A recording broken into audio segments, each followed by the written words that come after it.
All right, welcome back into the program. The world of rural real estate is where we turn our attention now, and of course we do that with the team at Property Brokers. Conrad Wilkshire is the GM of Rural, and he joins us now. Conrad, nice to talk. How are you? Yeah, good to talk, Dom. No, fit and well. Just had a few days off, taking in the South Island. It's been a bit stormy, to be fair. Most of mid-Canterbury was underwater while I was there over the weekend. So you picked a good time to do that. Crikey. Yeah, that's right. But of course, you were in Christchurch, weren't you? Because you guys had your rural conference in Christchurch last week. No, we were actually, and we had about 75 of the team get together, and we had some very good guest speakers. Now, tell us about some of those, because I have heard from a couple of other attendees as well that there was some pretty thought-provoking stuff. So what can you tell us? Yeah, look, we were very fortunate. We had Sir Ian Taylor give his time and, what he has achieved with his business over the years. With his obviously many people may remember his company and the success he's had with the digital technology in the America's Cup. So his Animation Research Limited, it's an Eden-based business close to your heart, Dom. Indeed, he's done exceedingly well and gone through an enormous amount of change, including recently with COVID. So it's a business that's given 30 years or more of wonderful service, but as recent as the last couple of years has had to reinvent itself. So he was brilliant, actually. And then followed on with Ben Speedy, gave us a good address on what's happening in the agri-banking sector. And then Rhys Roberts, so he spoke. He was a recipient of the Xander McDonald Award and Farms at Mid-Canterbury there as CEO of Align Group, and gave us a really good address about how he's facing into a lot of the operational change. And then the other key speaker was Dr. Warren Parker, who many will know is previously used to be the CEO of SIA, was the New Zealand Forest Research Institute, and he was also the chief executive of Landcare Research, and obviously he's now on some pretty significant agri boards across New Zealand. So, he offered a lot, actually. It was probably, they were all thought-provoking, but I think for our team, some of his information on land use change and trying to get our heads around it was probably one of the really significant address in terms of sort of the practicalities of our role in the 55,000 odd hectares that we were involved in this last 12 months and what's forward of today and for the next season. Okay, land use change, that's massive, and I note that you have touched on it in the last sort of couple of months on these segments across Rex and Rex Today. Now, tell me, in terms of land use change, is it going to be as big and as significant as we've been led to believe, according to Dr. Warren Parker? Is that what he was basically talking about?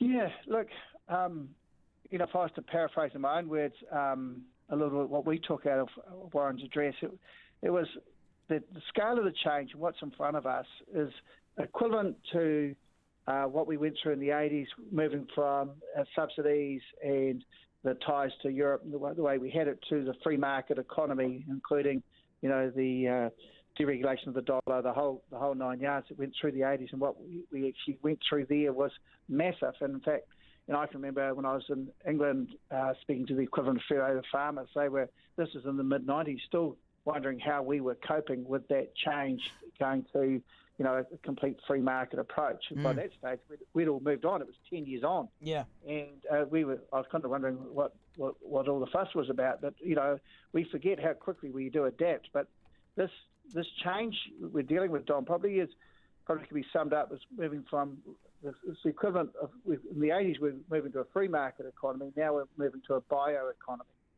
And it's got goals for 2030, which we're all very preoccupied with at the moment, but also has much bigger goals for 2050. And, if you look further forward, there's actually, I know it goes against the tide a bit, but there's actually a lack of trees. And he could actually envisage where there's very few trees actually even going out of a port in 20 years' time because of the demand and the need for trees domestically. And given that 85% of our logs probably end up in China, it's obviously that is a big change where he can envisage a state where the domestic economy has as much need for the wood as the international, and that we will need it for our own purposes because, today is all around petroleum.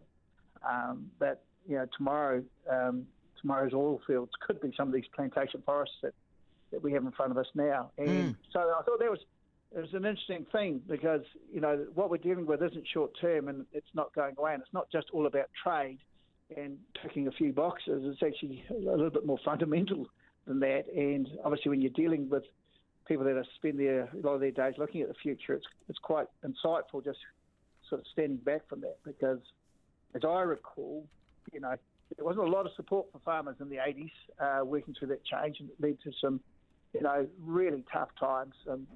Good professional friends of mine went through a lot of that at that time farming, but they adapted a little bit. What Ian Taylor was talking to us about, they found ways through that, and I think we're right in the centre of that. And I think that's probably what you'd attribute a lot of these quite, hard surveys at the moment about how farmers are feeling. On the one hand, the returns are good, but their confidence in the future is really being challenged. But there were some real other positives coming out of that address as well on the future. There are real opportunities, particularly for our pastoral sector, as they look to the future. And it isn't about having to sell all their properties to one land use change at all. And there's a really clear message around integrated farming systems. And having had the benefit of catching up with these speakers, and many others have taken the opportunity to attend conferences through the winter as well, is that there is actually a lot at our feet. There is actually a lot of options for land, and actually, we've always benefited historically looking back from the capital gains that's come off land, but actually we've also produced a lot. Our export receipts have they've grown massively, and I think that isn't going to change. But what we have on the land and how we actually connect with the future in terms of future requirements this bioeconomy, I really believe, isn't going away, but the pain points we're having to work through are very real at the moment, and so having good conversations around it and actually looking at it from all angles, threat or opportunity, is probably fertile ground. Fresh perspective as always, Conrad. Appreciate it. You have a great day. Thanks, Dom.